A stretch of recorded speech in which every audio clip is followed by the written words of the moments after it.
My name is Sergeant Katie Walker. I am 27 years old. I used to defuse roadside bombs in Afghanistan, navigating heat, dust, and the constant threat of death. But I never imagined that the biggest bomb of my life would detonate right at my own dinner table. Yesterday, in the middle of the most crowded, trendy bistro in downtown Portland, Brandon, my fiancé, stood up and threw my 2-carat engagement ring directly into his glass of red wine. He didn't just drop it, he pitched it. Then he screamed, his voice cracking with staged desperation. "You are a crazy woman. I can't marry someone who might kill me in my sleep." As he yelled, he threw a quick, covert wink toward the table next to us. That was where his 3 best friends sat, their phones already raised, recording everything in landscape mode. He wanted me to cry. He wanted me to smash plates. He wanted to construct the perfect narrative of the unstable military wife, so he could have an excuse to chase after his hot 22-year-old secretary. But Brandon forgot one crucial thing. I am a logistics sergeant. I don't get angry. I gather data. And what I found in his iCloud later that night was enough to bury him forever. Comment: steal discipline below if you hate manipulators, and don't forget to subscribe to watch how I turn a canceled wedding into a funeral for his career. Time didn't just stop, it stretched, pulling apart like taffy. In the field, they teach you about the golden second, that heartbeat between hearing the click of a trigger and the actual explosion. You become hyper-aware. Your senses dial up to 11. That is exactly what happened in Le Bistro. I watched the ring arc through the air. It was a beautiful thing, vintage cut, platinum band. I watched it hit the surface of the Cabernet Sauvignon. There was a sickening plop, followed by a splash of dark red liquid that erupted from the glass. The wine hit the pristine white tablecloth like arterial spray. Violent, messy, permanent. For a moment, the only sound in the restaurant was the ambient clatter of silverware and the low hum of indie folk music playing over the speakers. Then, Brandon's voice shattered the atmosphere again. "Look at you," he shouted, pointing a manicured finger at my face. He was wearing his navy blue power suit, the one I had ironed for him that morning.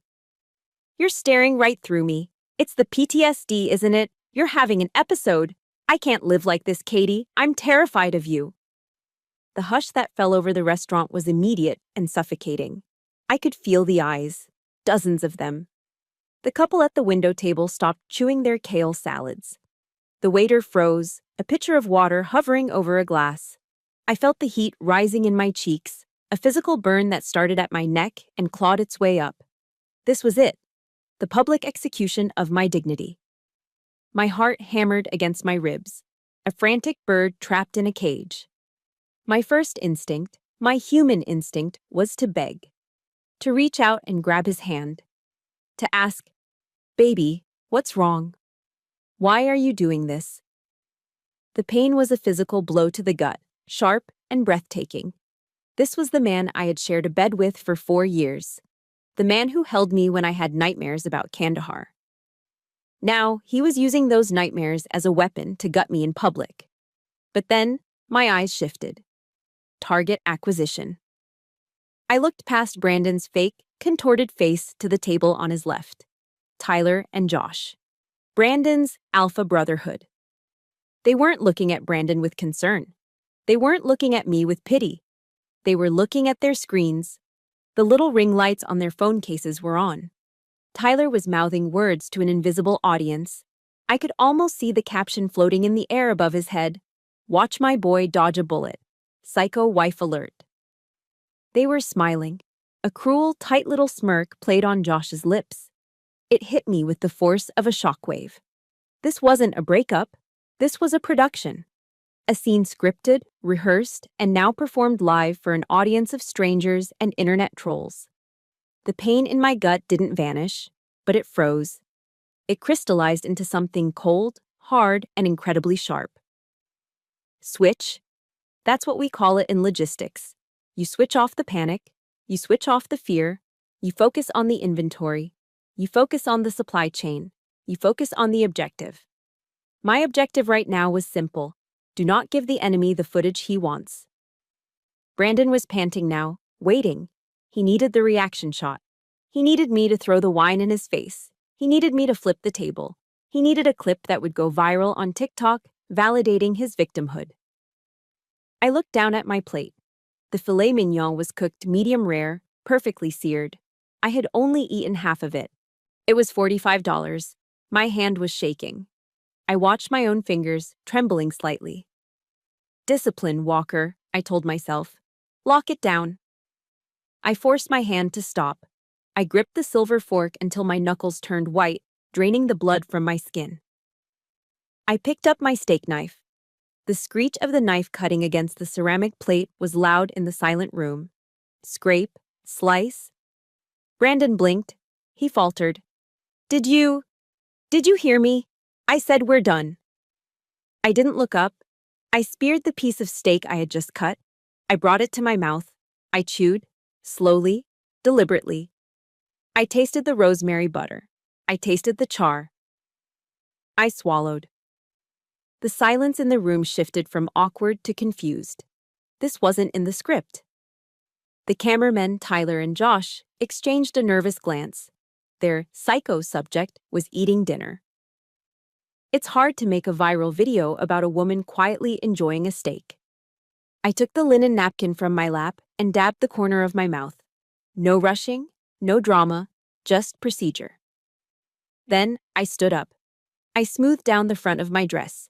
It was the emerald green silk one Brandon said he liked because it matched his eyes. I looked at the wine glass. The ring was still at the bottom, submerged in the dark red liquid. I didn't reach for it. That was a sunk cost. I looked up and locked eyes with Brandon. For the first time, I saw fear flicker behind his bravado. He didn't know what to do with a target that didn't bleed. I kept my voice low, steady, and terrifyingly calm. I didn't shout. I didn't need to. In a room this quiet, a whisper is louder than a scream. Great acting, Brandon, I said, but you forgot your lines. His mouth opened, but nothing came out. He looked like a fish gasping for air on a dock. I turned on my heel. Military precision. Left foot, right foot, head high, shoulders back. I walked past Tyler and Josh. I looked directly into Tyler's camera lens as I passed, giving him nothing but a blank, bored expression. I walked out of the heavy oak doors of the bistro and into the cool, damp Portland night air. The valet saw me coming and scrambled for my keys. I took them without a word.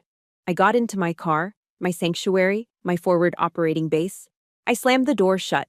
The sound was final. A thunderclap in a small box. The silence of the car rushed in to fill the void. The smell of leather and old coffee, the safety of isolation. And that's when the shaking started. It started in my hands, then seized my chest. I gasped for air, clutching the steering wheel as if it were the only thing keeping me tethered to the earth. The adrenaline crash was coming, and it was going to hurt. But I didn't cry. Not yet. I looked in the rearview mirror. My eyes were wide, shocked, but dry. I reached for my phone. It buzzed. A notification from Facebook. Brandon had already posted. Status update, heartbroken. Sometimes love isn't enough when mental health is involved. He had blocked me. I stared at the glowing screen in the dark car. A cold smile, devoid of any humor, touched my lips. You think you won because you grabbed the microphone first, I whispered to the empty car. But you forgot, Brandon. I handle the logistics. I opened my laptop bag on the passenger seat. The war hadn't ended in that restaurant. It had just begun. The silence inside the car was heavier than a flak jacket. The moment the heavy door slammed shut, cutting off the ambient noise of Portland's nightlife, the adrenaline crash hit me like a physical blow. The logistics sergeant, who had coolly eaten a piece of steak just 3 minutes ago, vanished. In her place was a woman shaking so violently that her teeth chattered. It's a physiological reaction. An adrenal dump. Your body prepares for combat, fight, or flight. And when the threat doesn't involve physical violence, that energy has nowhere to go. It turns inward. I gripped the steering wheel, my knuckles white, trying to ground myself. I looked up into the rearview mirror. The woman staring back at me was a stranger. She was wearing a silk slip dress that cost more than my first car. Her hair was grown out long, styled in soft romantic waves because Brandon said short hair looked too aggressive. Her makeup was flawless, hiding the faint tan lines from my last deployment. "Who are you?" I whispered to the reflection. "What have you let him do to you?" The silence of the car became a projector screen, and the memories started to play. Not the happy ones, not the vacations or the holidays, but the small, sharp moments I had ignored, the red flags I'd painted white to surrender to the idea of a happy marriage. I remembered the charity gala 6 months ago. I had come downstairs wearing a vintage jumpsuit, sleek, elegant, but powerful. I felt good. I felt like myself. Brandon had been waiting by the door, scrolling through his phone. He looked up, and his smile didn't reach his eyes. It was that tight, patronizing look he gave waitstaff when they messed up an order. "Is that what you're wearing?" he had asked. Not a question, a judgment. "I like it," I said, smoothing the fabric. "It has pockets." "It looks masculine, Katie," he sighed, checking his reflection in the hallway mirror. "Tonight is about networking. I need you to be the charming fiancé, not the drill sergeant. Go put on the pink dress, the one that shows your legs, and soften your walk, please. You stride like you're clearing a room." I had changed. I had changed the dress. I had shortened my stride. I had softened my voice. Why? Because I wanted peace. Because I told myself that marriage was about compromise. But looking back now, in the cold light of the street lamps, I realized it wasn't compromise. It was erasure. Then came the memory of the scar. It's a jagged, ugly thing on my left shoulder, a souvenir from a piece of shrapnel that missed my neck by an inch. To me, it's a badge of survival. To Brandon, it was a defect in the product. I remembered lying in bed a month ago. He was tracing his finger over my skin, and when he hit the scar tissue, he flinched. Just a micro movement, but I felt it. "You know," he had whispered, pretending to be caring. "I have a client who owns a med spa. He does amazing laser work. He could smooth this out for you before the wedding. You wouldn't have to worry about the photos." "I'm not worried about the photos, Brandon," I had said. "Well, I just want you to feel beautiful," he countered. But he meant he wanted me to look perfect. The realization hit me harder than the breakup itself. Brandon didn't love me. He didn't love Sergeant Katie Walker, the woman who could organize a supply chain for a battalion in a sandstorm. He didn't love the woman who had nightmares. He didn't love the woman who preferred whiskey to white wine. He loved the brand of me. He loved being able to tell his clients, "My wife is a hero," because it gave him borrowed valor. It made him look patriotic and tough by association. He loved the idea of the soldier, but he hated the reality of the war. He wanted the medal, but he didn't want the scar. I was just another asset in his portfolio. A high-value acquisition to boost his social standing among the alpha male wannabes he listened to on podcasts during his morning commute. Men who preached that a wife should be submissive, decorative, and silent. 4 years, I choked out, the tears finally spilling over. I spent 4 years trying to fold myself into a shape that would fit in his pocket. My chest heaved. The sobbing was ugly, raw, and guttural. It was the sound of a structural failure. I let it happen. I let the grief wash over me for exactly 5 minutes. Then a sound cut through the dark. Ping! A notification on my phone. I wiped my face with the back of my hand, smearing the expensive mascara. I picked up the phone. It was a Facebook notification. "Brandon." My thumb hovered over the screen. Part of me wanted to throw the phone out the window. But the logistics sergeant in me took over. Intel. Gather intel. I opened the app. There it was. A photo of a black square, the universal symbol for "I'm sad, give me attention." And the caption. "It is with a heavy heart that I announce the end of my engagement to Katie." Sometimes love isn't enough when you're dealing with severe mental health battles. I tried my best to save her from her demons, but tonight, things got violent. Please respect our privacy and hers as she seeks the help she desperately needs. Mental health awareness. Heartbroken. I read it twice. The tears stopped instantly. The sadness evaporated, replaced by a cold, burning sensation in the pit of my stomach. He was doing it. He was playing the crazy veteran card. He was preemptively destroying my reputation to cover up his infidelity. He was painting himself as the martyr, the saintly boyfriend who tried to save the broken soldier, while simultaneously labeling me as violent and unstable. He had blocked me from commenting, of course. He wanted to control the narrative. He wanted to be the victim. I looked at the timestamps.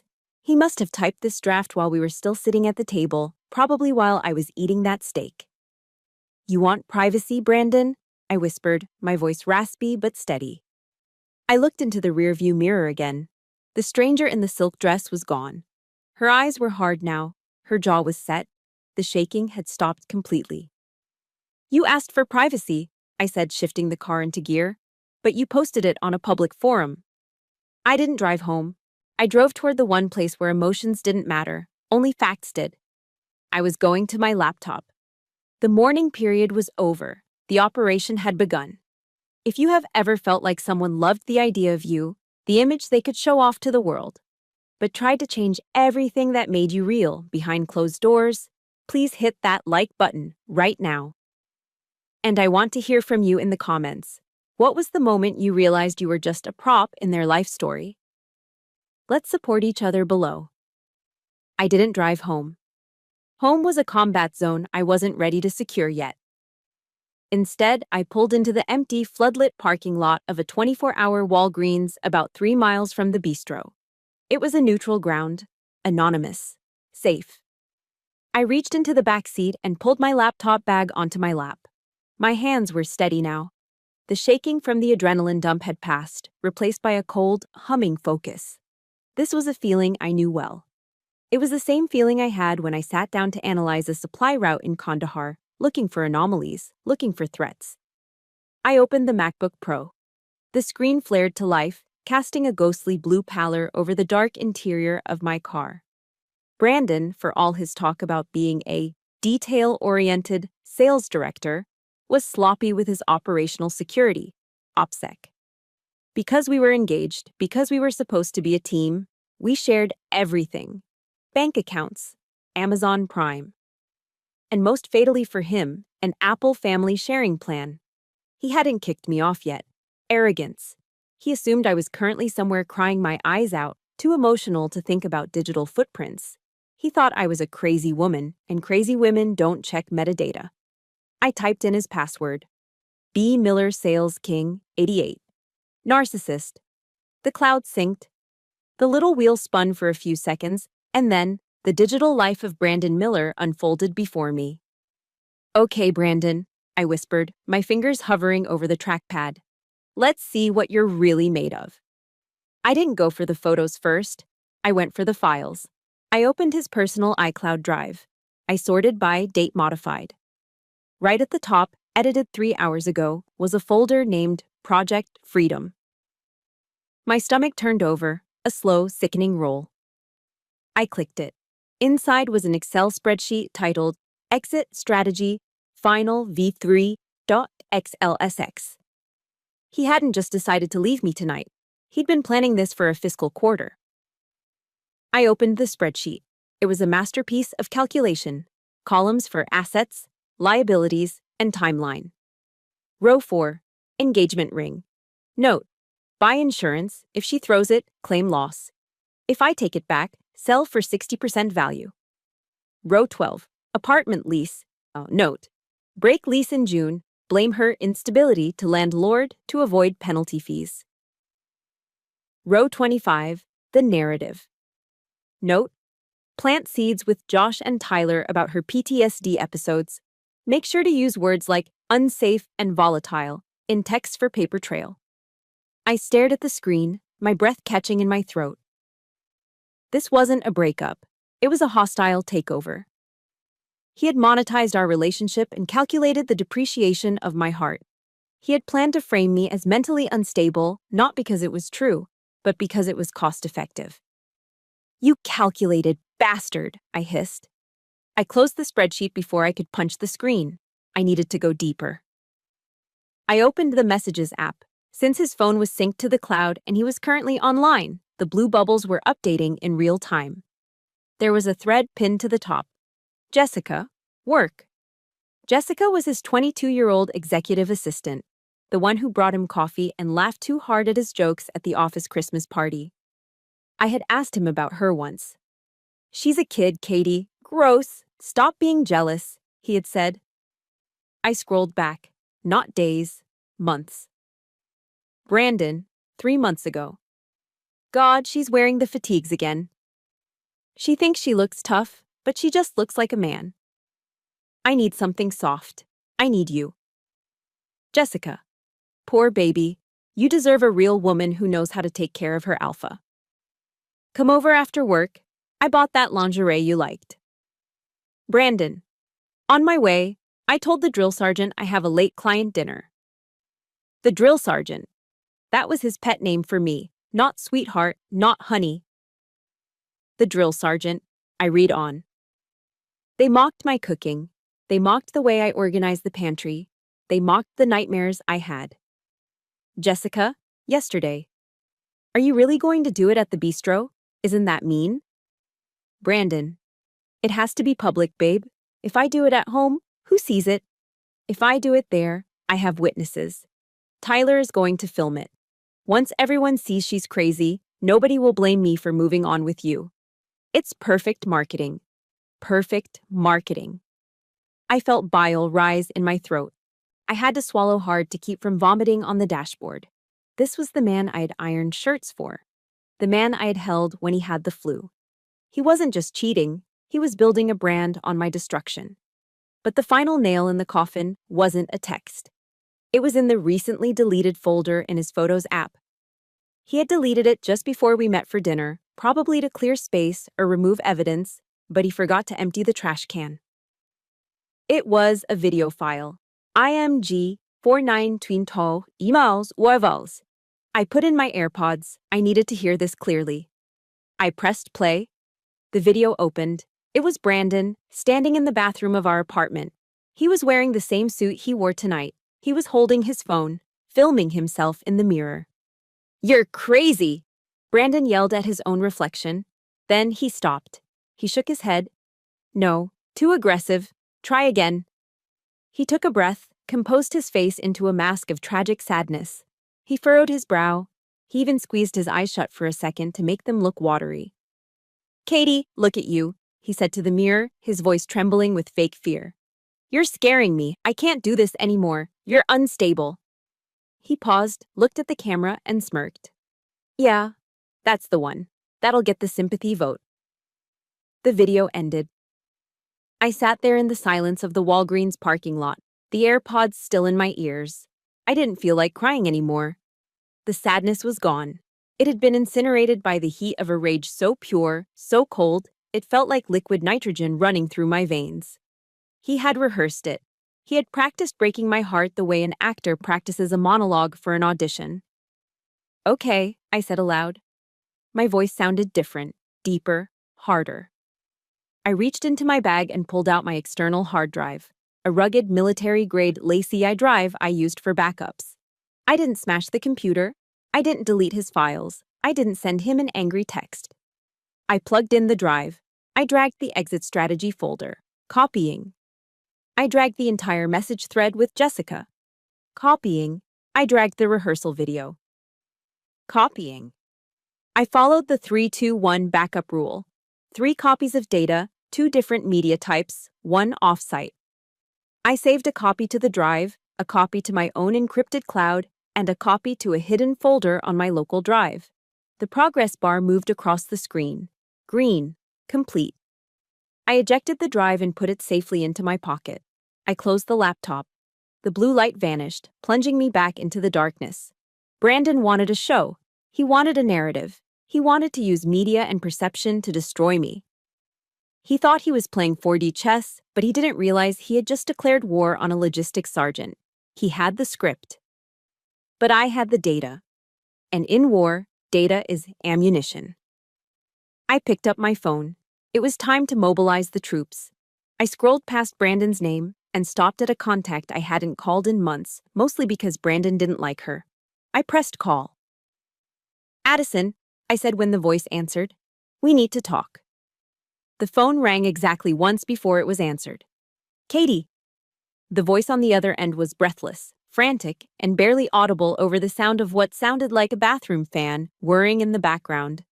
It was Addison, Brandon's 24-year-old sister. I'm here, Addie, I said, leaning back against the headrest of my car. Oh my God, thank God you called, Addison choked out a sob. He's crazy, Katie. He's actually lost his mind. He's calling everyone. He's on the phone with Aunt Linda right now. I tightened my grip on the steering wheel. What is he saying?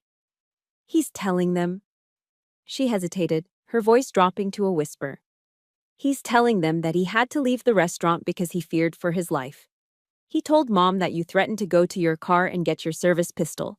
He said you were going to shoot him, Katie. I closed my eyes.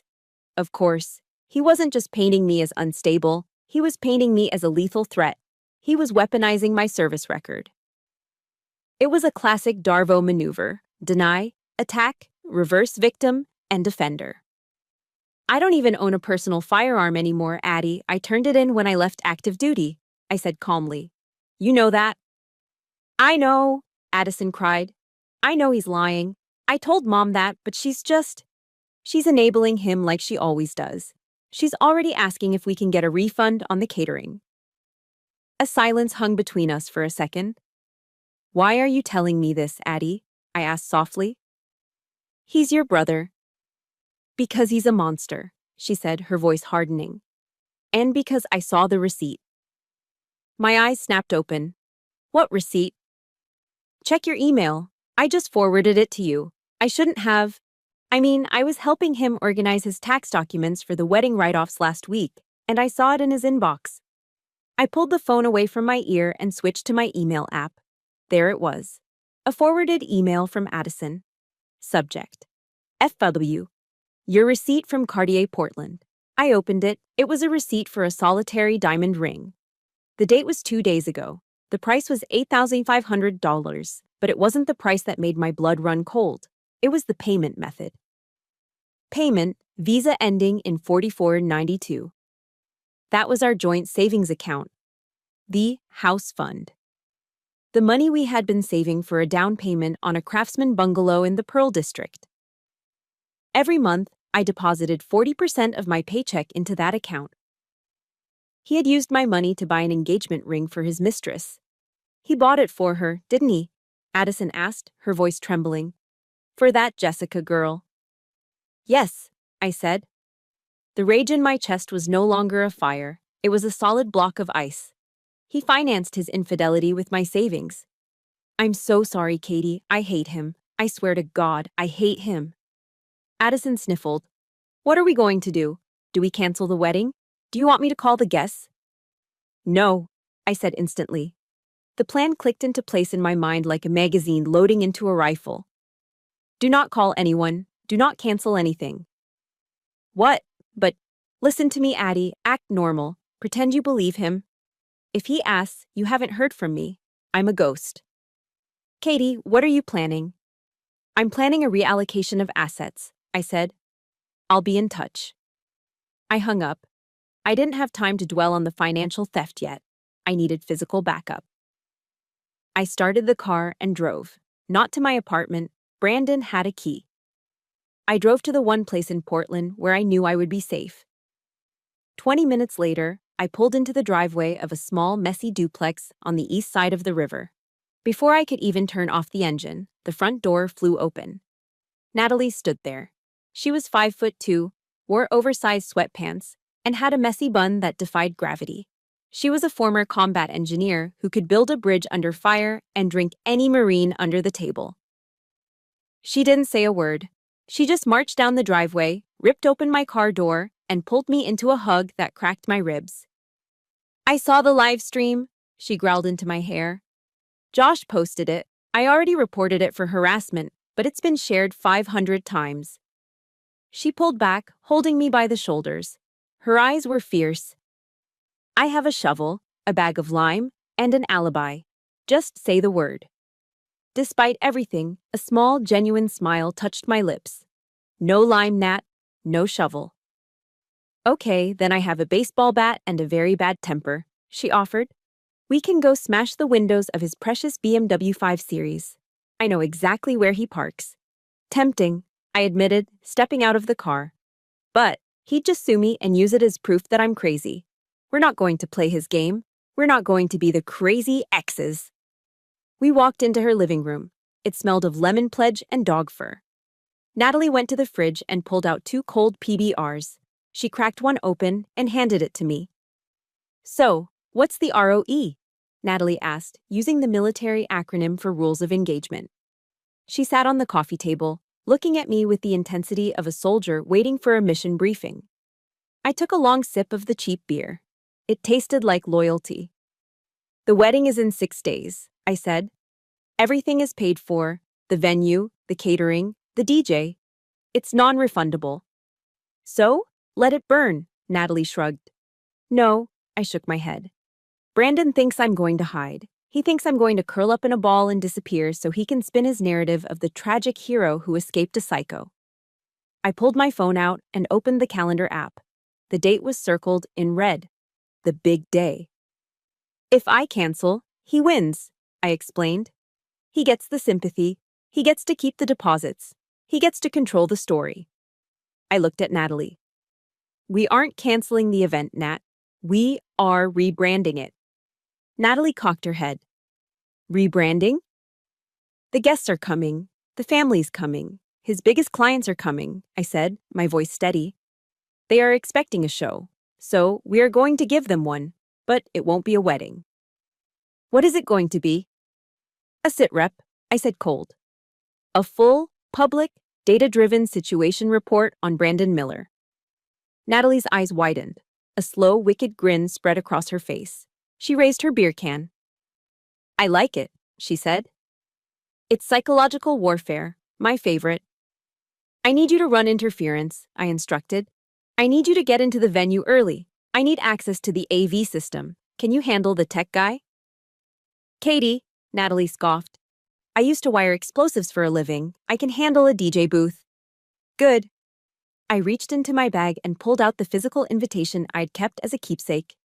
It was heavy cardstock, cream-colored, with gold foil lettering. Together with their families, Brandon and Katie invite you. I took a red Sharpie from Natalie's coffee table. With a single, decisive stroke, I crossed out the word wedding. Underneath it, in block letters, I wrote, Target acquisition. Let's get to work, I said. The next morning, I didn't wake up feeling like a heartbroken fiancé. I woke up feeling like a project manager with a deadline. My phone was already buzzing on the nightstand. It was Sasha, our wedding planner. She sounded like she was hyperventilating. Katie, oh my God, I heard the rumors. Brandon's mother called the caterer and tried to switch the menu to a bereavement buffet. Is the wedding off? Do I need to cancel the florists? We're past the cancellation window for the peonies, honey, so you're going to eat that cost.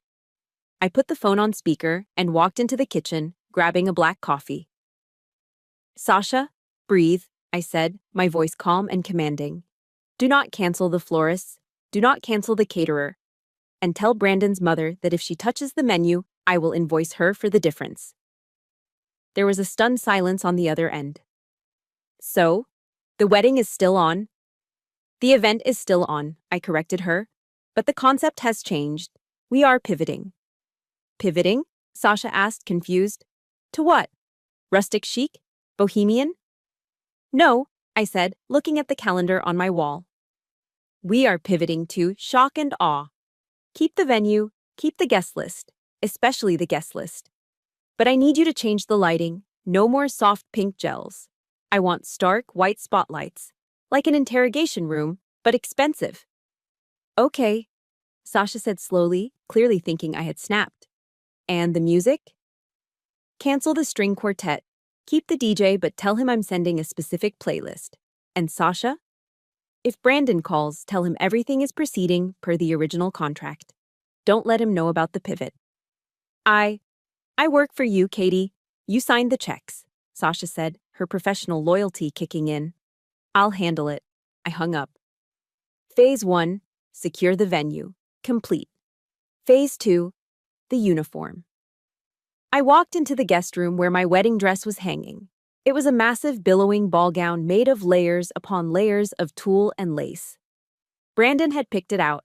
He said it made me look like a princess. Looking at it now, I realized it just made me look like a meringue. It was heavy, suffocating, and impossible to move in without help. It was a dress designed for a woman who needed to be carried. I took it off the hanger. I didn't feel sentimental. I felt like I was disposing of hazardous waste. I stuffed the thousands of dollars of tulle into a heavy-duty trash bag. Then, I went to my closet. I pushed aside the floral sundresses and soft cardigans Brandon liked. I reached into the back, where I kept the clothes I bought with my own money, the clothes that made me feel like me. I pulled out a white suit. It wasn't just a suit. It was an Italian wool tuxedo, tailored to within an inch of its life. Sharp lapels, cigarette pants, a jacket that nipped in at the waist and structured the shoulders like armor. I put it on. I looked in the mirror. I didn't see a bride. I saw a commander. I saw a woman who could negotiate a hostage release or bankrupt a company before lunch. That's better, I whispered. Phase 3. The payload. By noon, Natalie had turned my living room into a tactical operations center. We had an assembly line going on the dining table. Okay, so let me get this straight, Natalie said, stuffing a USB drive into a small manila envelope. Instead of Jordan almonds, which break your teeth anyway, the guests are getting these. Exactly, I said, sealing an envelope with a gold wax stamp. Information is the most valuable gift you can give. We had prepared 150 party favors. Inside each envelope was a carefully curated selection of the data I had harvested from the cloud. A photocopy of the exit strategy spreadsheet. A transcript of the text messages where Brandon mocked his own clients. And a QR code that linked directly to the video of him rehearsing his fake breakup. We placed the envelopes in a basket that used to hold flower petals. They looked innocuous, elegant even. You know, Natalie said, holding one up to the light. This is diabolical. Most people just key the car. Amateurs key cars, I said, checking the inventory count. Professionals destroy reputations. These dossiers will be placed under every chair at the ceremony. By the time they realize it's not a program, it'll be too late. Phase 4. Psychological warfare. The final step was the most crucial. I needed to ensure attendance. I needed to make sure Brandon didn't get suspicious and convince people not to come. I opened my laptop and logged into the wedding website's admin portal. I pulled up the guest email list. It was a goldmine of contacts, his boss, his biggest clients, his entire extended family. I drafted a new email blast. Subject: Important update regarding the Miller-Walker wedding, dear friends and family. There have been rumors circulating regarding the status of our nuptials. We know emotions run high before a big day. We are writing to confirm that the event this Saturday is absolutely still happening. In fact, we have planned a special surprise presentation that will reveal the absolute truth of our journey together. You do not want to miss this. It will be a night of total transparency. Please arrive on time. The doors will lock at 6 p.m. for the presentation. With love, Katie. It was perfect. It was vague enough to sound reassuring, but specific enough to trigger curiosity. Total transparency sounds like a romantic vow renewal to a guest, but to a liar like Brandon, it sounds like a threat. I hovered my mouse over the send to all button. My heart rate didn't even spike. I thought about the ring in the wine glass. I thought about the drill sergeant texts. I thought about the way he looked at me when he told me I was broken. Fire for effect, I whispered. I clicked send, whoosh. The sound of the email flying out into the digital ether was more satisfying than any artillery round I had ever fired. Within seconds, it would be hitting inboxes all over Portland. Brandon's phone would start blowing up. He would be confused. He would be terrified. He would wonder if I was bluffing or if I was planning to beg for him back. He wouldn't know what to do. And a confused enemy is a defeated enemy. I closed the laptop and looked at Natalie. The trap is set, I said. Now, we wait. In modern warfare, information is power. But sometimes the lack of information is a weapon of mass destruction. We call it radio silence. 10 seconds after I hit send on that email blast regarding the rebranded event, the first shell landed. My phone buzzed on the coffee table. Then again, then again. Within a minute, it was vibrating so hard it was dancing across the wood surface like a nervous beetle. It was Brandon. I didn't pick up. I didn't even look at the screen. I simply reached over, flipped the phone face down, and continued drinking my coffee. The silence on my end was absolute. But on his end, I knew exactly what was happening. It was chaos. I knew Brandon's psychological profile better than he knew himself. He was a classic narcissist with a fragile ego wrapped in an alpha male coating. To a man like that, being ignored is worse than being screamed at. If I had screamed, he could have labeled me hysterical. If I had begged, he could have labeled me pathetic. But I was doing neither. I was a ghost. And ghosts are terrifying because you can't predict where they will strike next. Later that evening, I sat in my living room. The lights dimmed low. I finally picked up the phone to assess the damage. 72 missed calls, 45 text messages, 12 voicemails. I scrolled through the text thread. It was a fascinating case study in the narcissistic spiral. 6:05 p.m. What did you send to my boss? Total transparency? Are you out of your mind? Pick up the phone right now, Katie. You are embarrassing yourself. 6:30 p.m. Everyone is calling me asking if you're okay. I'm trying to protect you here, but you're making it really hard. Just cancel the email and tell them you had a breakdown. It's the only way to save your reputation. 7:15 p.m. Look, babe, let's just talk. Maybe we rushed things. I can come over. We can work this out. Just delete the email.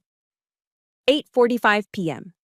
If you show up at that venue on Saturday, I will have security remove you. I'm serious. Don't test me. You're just a grunt, Katie. You don't have the resources to fight me. I read them all. My thumb hovered over the read status setting on my iPhone.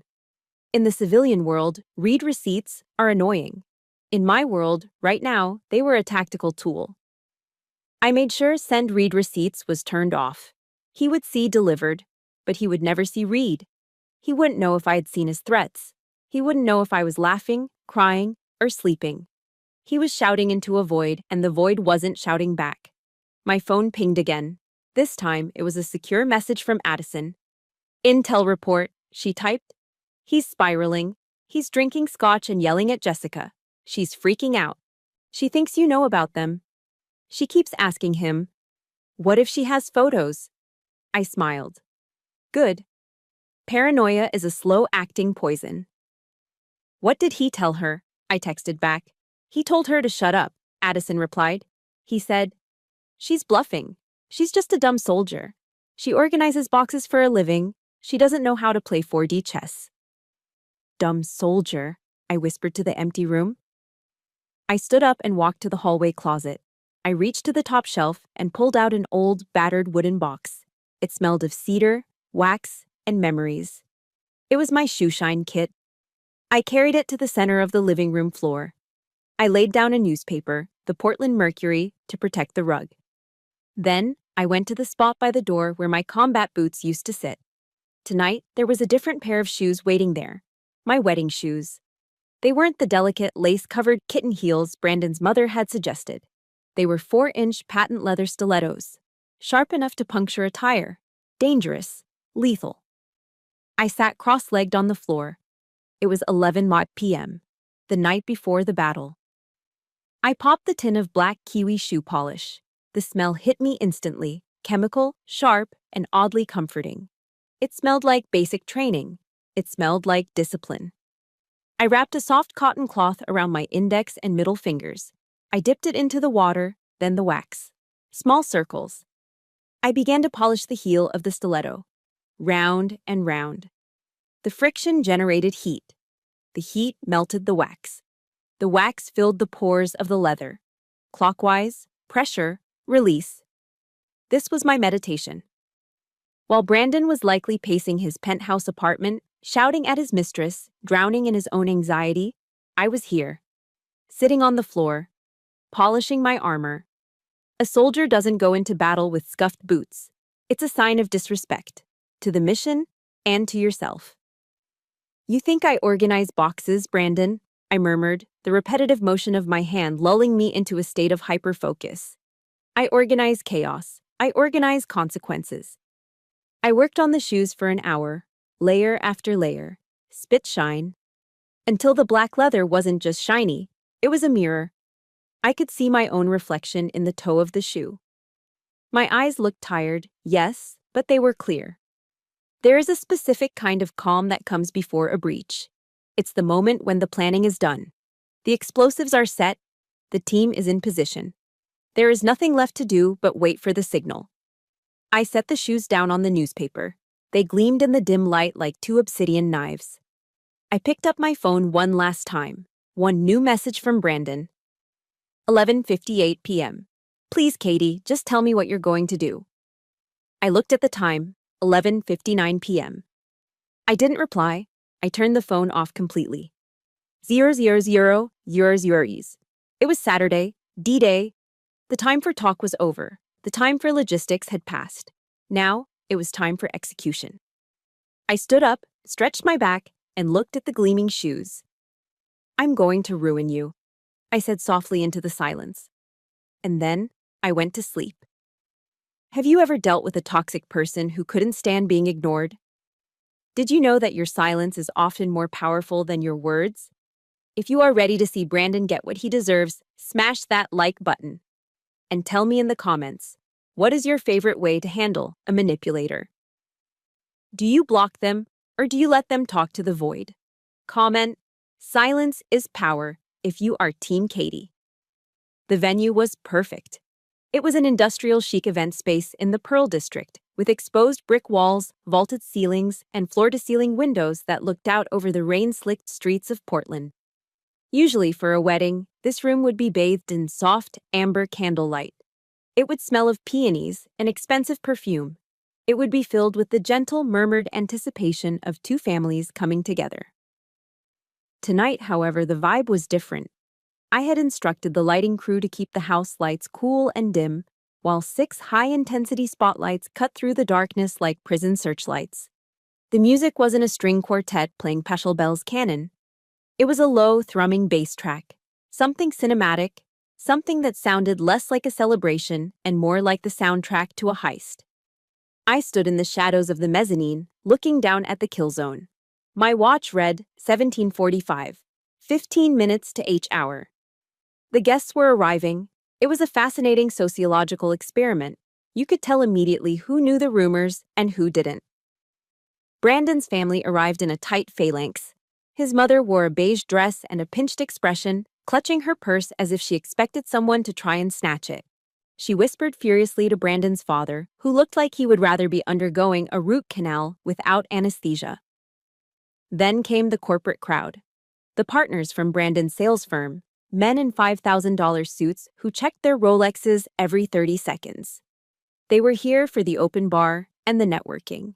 They didn't care about the bride or the groom. They cared about the merger. And then, there were my people. Natalie had positioned herself near the DJ booth, looking surprisingly elegant in a black jumpsuit, though I knew she had a Ka bar knife strapped to her thigh. A group of my old unit buddies stood near the bar. They weren't drinking. They were scanning the room. Their posture was relaxed, but their eyes were alert. They knew this wasn't a wedding. They knew it was an operation. I saw them notice the envelopes. Underneath every single Chivari chair, tucked neatly onto the seat cushion, was the manila envelope we had prepared.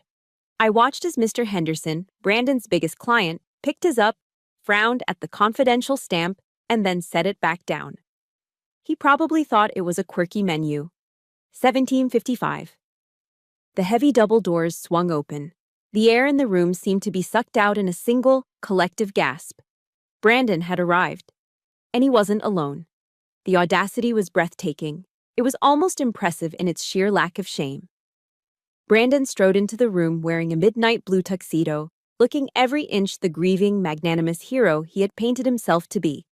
But on his arm, clinging to him like a barnacle in a red satin dress, was Jessica. She looked terrified and triumphant, all at once. The dress was inappropriate for a wedding, too short, too tight, a screaming, "Look at me" red that clashed with the tasteful neutrals of the room. A ripple of whispers moved through the crowd like wind through dry grass. Is that? Did he bring her? I thought this was a reconciliation dinner. Brandon didn't seem to notice the shock. Or maybe he did, and he fed on it. He walked straight toward Mr. Henderson, flashing his $1,000,000 sales smile. From my vantage point, I could read his lips perfectly. "So glad you could make it, John," Brandon said, shaking the older man's hand while keeping a proprietary hand on Jessica's waist. "It's been a rough week. Katie is... well, she's trying. I agreed to come tonight to support her closure. She's a bit fragile, you know. Can't let go." Mr. Henderson looked at Jessica, then back at Brandon. His expression wasn't friendly, it was calculating. "Interesting choice of date, Brandon." "Oh, Jessica." Brandon laughed, a hollow, barking sound. "She's my rock, my executive assistant. She's been helping me navigate this whole mess with Katie's mental health. A true professional." I felt a cold smile touch my lips. A true professional. Brandon moved through the room, shaking hands, accepting condolences for a breakup that he had orchestrated. He looked at his watch. He looked at the empty stage. He looked impatient. He wanted the show to start so he could watch me cry, reject me publicly, and then leave with his prize. He wanted a scene. 18 I spoke into my headset. "Natalie, cut it." The low bass music cut out instantly. The room plunged into silence. Then, the house lights died. Total darkness. A few people gasped. Someone dropped a glass, the shatter echoing loudly in the black void. "Ladies and gentlemen," a voice boomed over the PA system. It wasn't the DJ, it was a pre-recorded announcement I had made. "Please take your seats, the briefing is about to begin." There was the sound of rustling fabric and scraping chairs as 150 people sat down in the dark. Then, a single sound. The click of a microphone being turned on. Spotlight. A beam of pure white light slammed down onto the center of the stage. I stepped into it. I wasn't wearing the princess dress. I wasn't wearing the veil. I was wearing the white Italian wool suit. My hair was pulled back in a severe, sleek bun. My makeup was sharp. I stood tall, my shoulders back, my chin high. I didn't look fragile. I didn't look unstable. I looked like I was about to give a keynote speech on the total annihilation of an enemy force. I scanned the room. The spotlight blinded me to the details, but I knew exactly where Brandon was. Front row, center table, the seat of honor. The silence in the room was heavy, thick with confusion and fear. Brandon had stopped smiling. I could feel his gaze, a mixture of shock and unease. This wasn't the script. I walked to the microphone stand. I didn't take it off the stand. I leaned in, letting the silence stretch for 5 agonizing seconds. "Good evening," my voice rang out, clear and steady, amplified to reach every corner of the room. "I know many of you are confused. You came here expecting a wedding. Or perhaps, based on the rumors my fiancé has been spreading, you came here expecting a breakdown." I paused. I let that sink in. "You were told that I am unstable. You were told that I am dangerous.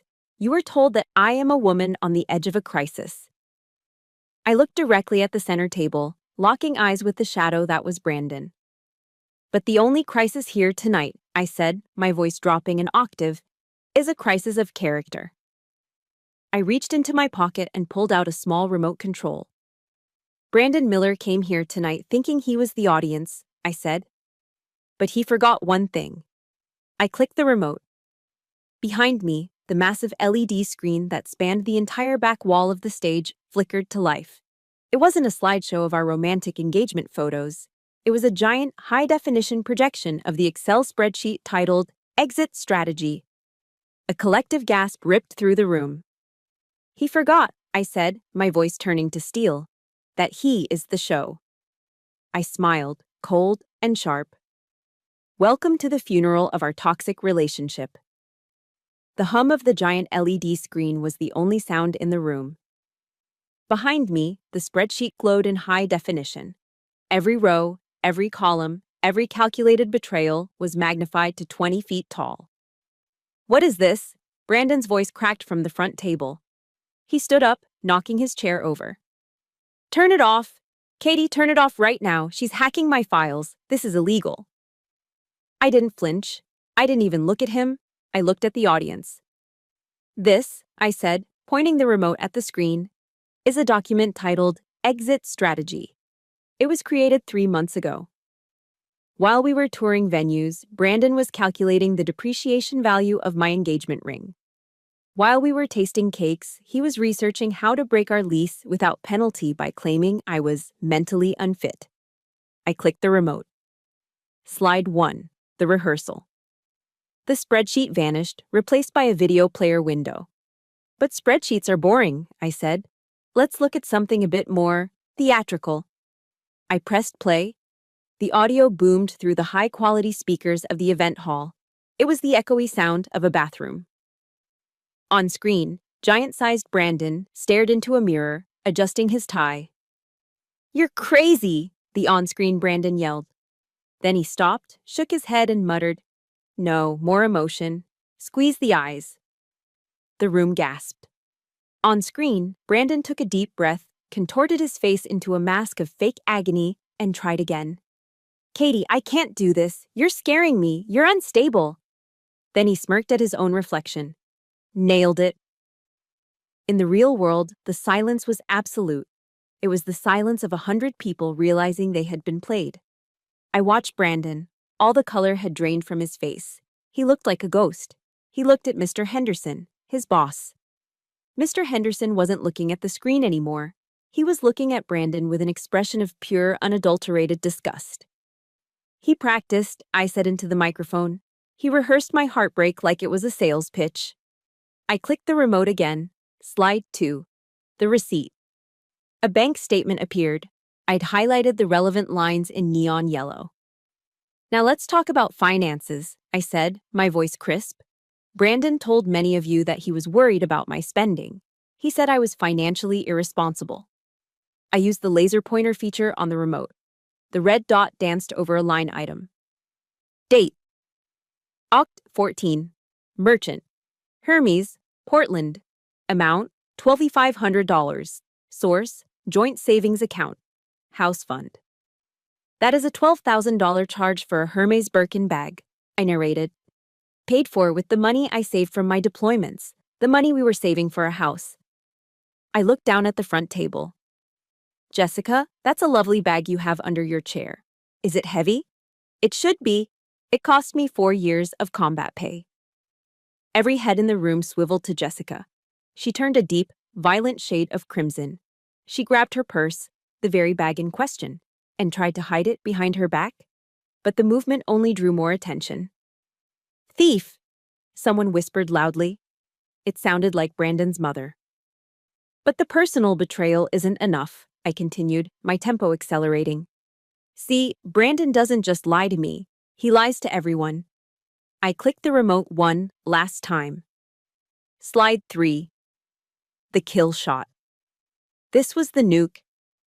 It was a screenshot of a group chat named The Wolf Pack between Brandon, Tyler, and Josh. The text bubbles were massive, legible even from the back of the room. Brandon: "Just closed the Henderson account. Old man is clueless. Tyler: Nice. How much commission?" Brandon: "Huge. I oversold him on the premium package. He doesn't need half that shit, but he's too senile to read the fine print. I'm milking that old cow for everything he's got." Josh: "What about the chaotic wife?" Brandon: "She's good for the image. Clients love a hero story. Once I get the promotion, I'll dump the soldier and upgrade to the model." The room didn't gasp this time. It froze. Mr. Henderson stood up slowly. He was a man of 60, dignified, with silver hair. He picked up his napkin, folded it neatly, and placed it on the table. He looked at Brandon. He didn't yell. He didn't scream. He simply said, loud enough for everyone to hear, "You're fired, son." Then he turned and walked out. That was the trigger. Brandon snapped, The facade of the cool, collected alpha male shattered completely. He let out a roar, a primal, ugly sound of rage, and lunged. He knocked over his chair. He shoved Jessica aside, sending her sprawling onto the floor in her red dress. He sprinted toward the stage, his eyes wild, veins bulging in his neck. "You bitch!" he screamed, spit flying from his mouth. "I'll kill you! Turn it off!" The crowd screamed. I didn't move. I didn't step back.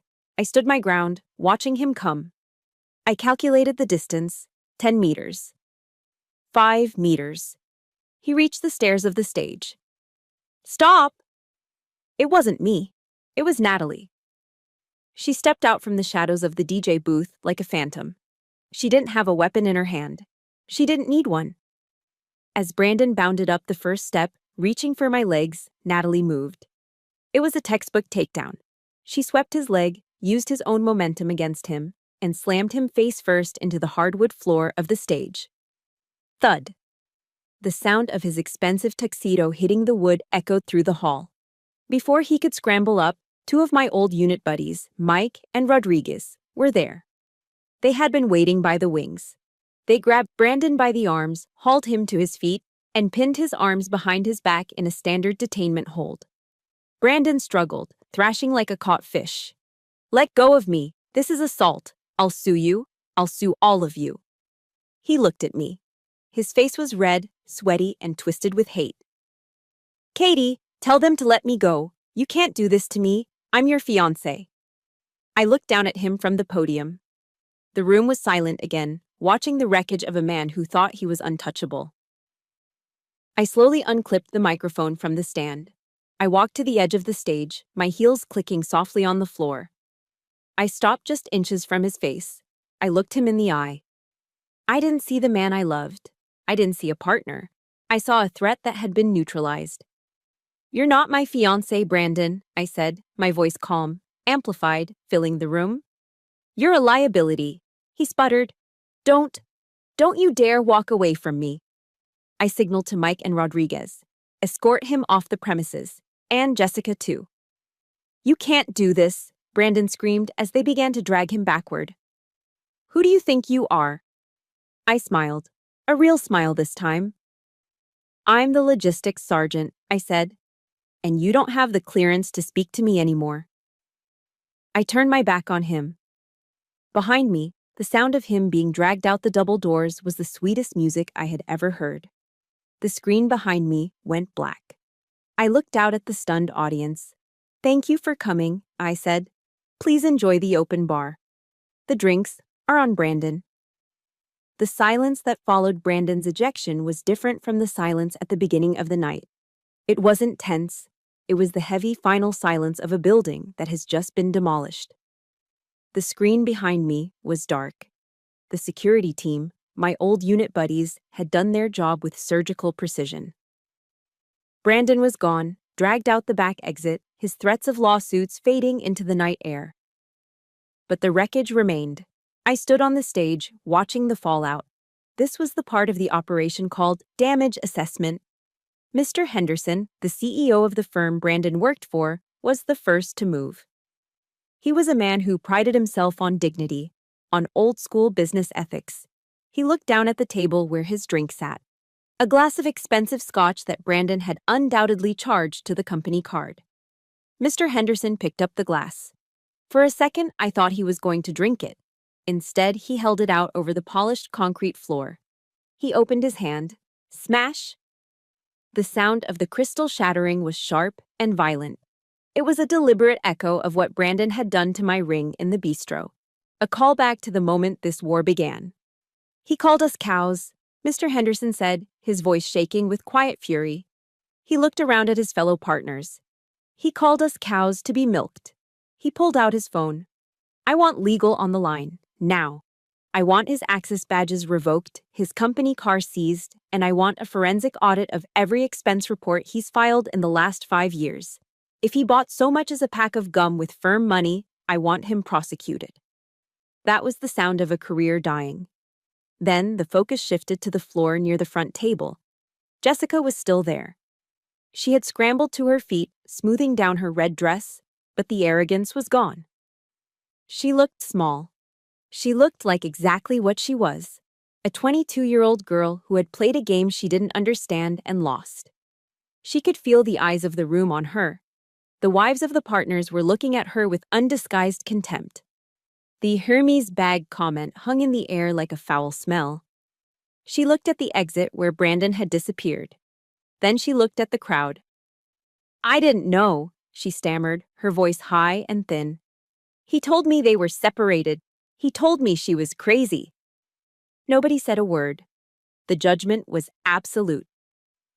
Jessica let out a sob, a real one this time, of pure humiliation. She didn't run after Brandon. She turned and sprinted toward the side exit, her heels clacking frantically, clutching the $12,000 bag that was now nothing more than evidence of theft. 2 down. Finally, I looked at the family table. Brandon's mother was weeping into a napkin, muttering about how I had ruined everything. His father just sat there, staring at his hands, looking like he aged 10 years in 10 minutes. They were enablers, yes, but tonight they were just parents watching their son's public execution. But next to them stood Addison. She wasn't crying. She was standing tall. She looked across the room, over the heads of the shocked guests, and locked eyes with me. Slowly, deliberately, she raised her hand and gave me a thumbs up. It was a small gesture, but it meant everything. It was the confirmation that I hadn't just destroyed a villain. I had saved the people who were willing to be saved. I stepped down from the stage. The crowd parted for me. It was biblical. People pulled their chairs in, stepped back, creating a wide aisle for me to walk through. No one tried to stop me. No one tried to ask questions. They looked at me with a mixture of fear and awe. I walked past the table where table 5 sat. A man in a sharp gray suit stood up. "Ms. Walker?" he asked. "Yes," I said, stopping. "I have the papers ready," he said, tapping a briefcase. "Restraining order, defamation suit, and the civil claim for the misappropriated funds." "Good," I nodded. "Serve him in the parking lot. He should still be screaming out there." "With pleasure." I continued walking. My heels clicked on the floor, a steady, rhythmic beat. Left, right, left, right. I reached the heavy double doors at the front of the venue. The doorman, a burly guy who had looked bored when I arrived, now rushed to open the door for me. He looked at me with genuine respect. "Good night, ma'am," he said. "Drive safe." "Thank you," I said. I stepped out into the night. The air in Portland was cool and damp, smelling of rain and pine. I took a deep breath. My lungs expanded fully, without the constriction of anxiety, without the weight of impending doom. For the first time in 4 years, I wasn't holding my breath. I could hear shouting in the distance. Brandon's voice, shrill and desperate, probably arguing with the security guards or the lawyer. "I'll sue her, do you hear me? I'll take everything she has." I paused for a moment, listening to his impotent rage. Yesterday that voice would have terrified me. Today? It sounded like background noise. It sounded like a problem that had been logged, processed, and archived. I walked to my car. I didn't look back at the venue. I didn't look back at the shattered glass or the ruined reputation. I got into the driver's seat. I didn't slam the door this time. I closed it gently. I sat in the quiet. My hands were on the steering wheel, but they weren't shaking. They were steady. I checked the time. 20. The operation was complete. The objectives had been met. The target had been neutralized. I started the engine. The radio came on low, a classic rock station playing something upbeat. I put the car in gear and pulled out of the lot, leaving the chaos in my rearview mirror. The war was over. Now, I just had to figure out what to do with the piece. Portland in October is usually a gray, weeping watercolor painting. But today, for the first time in weeks, the sun had broken through the cloud cover, turning the wet pavement into a mirror that reflected the blue sky. It has been exactly 30 days since the event, as my friends now call it. I sat in the corner of Coava Coffee Roasters, my favorite local spot. It's an old industrial warehouse converted into a cafe. High ceilings, exposed wood, the smell of roasting beans and rain. It's the kind of place Brandon hated. He called it too hipster, and pretentious. He preferred chains where the coffee tasted like burnt sugar and the lighting was fluorescent. But Brandon isn't here anymore. The last I heard, via a very satisfied text from Addison, he had been quietly let go from his firm for violating the code of ethics. The lawsuit from Mr. Henderson regarding the misappropriated funds was settled out of court to avoid further scandal, but it drained Brandon's savings dry. He moved back to Ohio to live with his parents. As for Jessica, she quit the day after the party. Rumor has it she's working at a boutique in the Pearl District now, but she keeps her head down. I took a sip of my pour-over coffee. It was black, rich, and complex. It tasted like freedom. I reached into my bag and pulled out a small velvet pouch. I opened it and tipped the contents onto the wooden table. The diamond ring, 2 carats, platinum band, princess cut. It sparkled in the shaft of sunlight coming through the window. For a long time, looking at this ring used to make my stomach tighten. It represented a promise that was a lie. It represented the nights I spent crying in the bathroom while he texted someone else. It represented the heavy, suffocating weight of trying to be perfect for a man who only wanted a prop. Technically, under Oregon law, an engagement ring is a conditional gift. If the marriage doesn't happen, the ring goes back to the giver. But there was a loophole, a beautiful logistical loophole. I had the receipts. I had the bank statements proving that I had paid for 60% of this ring. Brandon had put it on his credit card to get the points, but he had made me transfer the cash to cover the payments, claiming his bonus hadn't come in yet. He never paid me back. So, legally, this wasn't a gift. It was an asset I had purchased. And today, I was liquidating the inventory. I picked up the ring. It felt light. It no longer carried the weight of his expectations. I stood up and walked out of the coffee shop, heading 2 blocks down to the Portland Estate jewelry buyers. I had an appointment. The transaction took 20 minutes. The appraiser was professional. He didn't ask why a woman was selling an engagement ring alone. He just inspected the stone, nodded, and wrote a check. $12,000. I walked out of the shop with the check in my hand. I could have used this money for a vacation. I could have bought a new wardrobe. I could have put it toward a new car. But that felt wrong. This money was tainted by the past. To truly move forward, I needed to transmute it. I needed to turn this symbol of oppression into a tool of liberation. I got into my car and drove across the Burnside Bridge. The city spread out before me, the Willamette River sparkling below. I drove straight to the local chapter of the Women Veterans Support Fund. It's a small organization that helps female veterans transition back to civilian life, helping them with housing, job placement, and therapy for PTSD. The same PTSD Brandon had mocked, the same trauma he had weaponized against me. I walked into the office. The receptionist, an older woman named Sarah who had served in the Gulf War, looked up and smiled. "Hi, Katie. Good to see you. You here to volunteer for the supply drive?" "Not today, Sarah," I said. I placed the check on her desk. Sarah picked it up. Her eyes widened behind her glasses. She looked at the number, then at me, then back at the number. "Katie, is this real?" she whispered. "This covers our counseling budget for 6 months."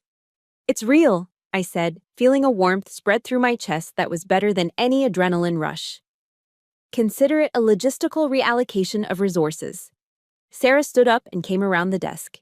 She didn't say anything else. She just hugged me.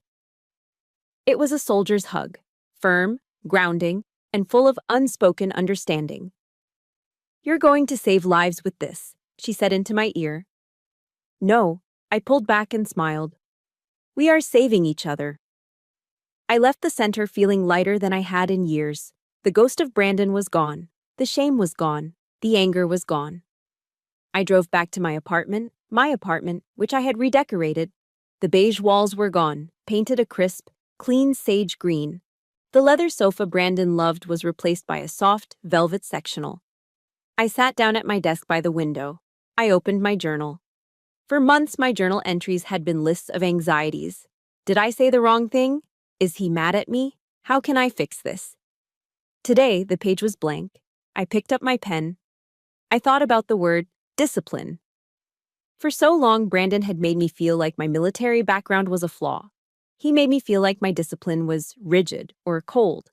He tried to strip it away to make me softer. But he was wrong. I wrote, "Discipline is not a cage.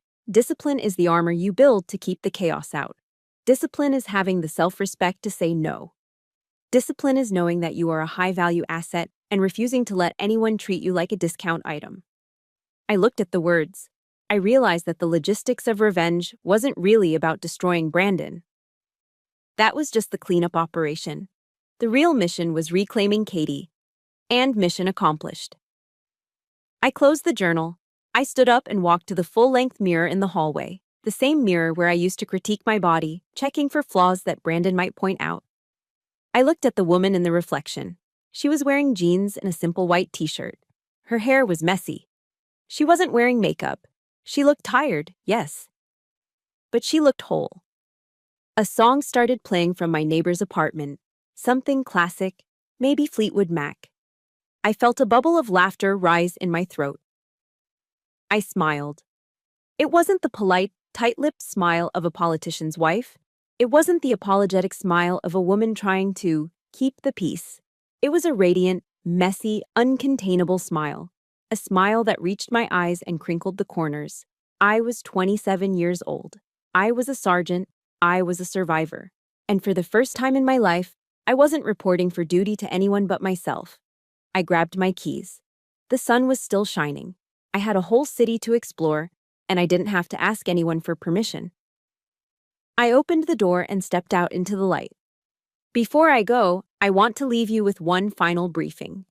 We often think of revenge as something bitter, but the best revenge is actually just aggressive self-care. In logistics, we have a rule: never expend high-value assets on low-value targets. Your energy, your tears, and your love are high-value assets. Do not waste them on people who treat you like an option or a prop. True discipline isn't about punishing yourself. It is the ability to look at a toxic situation, calculate the cost to your soul, and have the strength to say, "Too expensive." You are the commander of your own life. Stop letting traitors run your base. Fire anyone who doesn't respect the contract of your heart. Now, I want to hear your field report. Have you ever had to rebuild your life after a bomb went off at your dinner table? Did you have to sell a ring, burn a dress, or just walk away to find your peace? Share your story in the comments below. We are building a platoon of survivors here, and your experience might be the survival guide someone else needs to read today.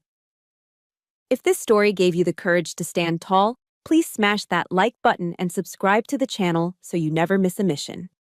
And if you are ready to live for yourself, comment "I am the commander" below. Stay strong and carry on.